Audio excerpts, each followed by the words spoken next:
been an incredible week. It's been a real journey. I've been to retreats before. I've been to a few yoga retreats, but this was my first wellness retreat and I was a bit nervous coming into it. But after being here for a week with Christian and Michelle and everyone here, I'm really glad I came. Now that I'm leaving, I feel full. It's just that feeling of like I can do anything.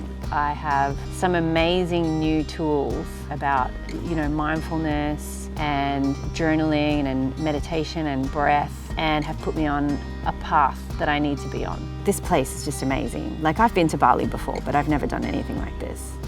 I've been to yoga retreats before, but I've never done anything like this. So it's just a recipe to invite change in your life, and it is going to change my life significantly. I have done a few retreats with Michelle. I've never retreated with Christian. I've never done any classes or anything with Christian. So it was really nice to see Michelle collaborate with Christian because they're just a really good match for each other. The two together create a harmony that was really beautiful to see.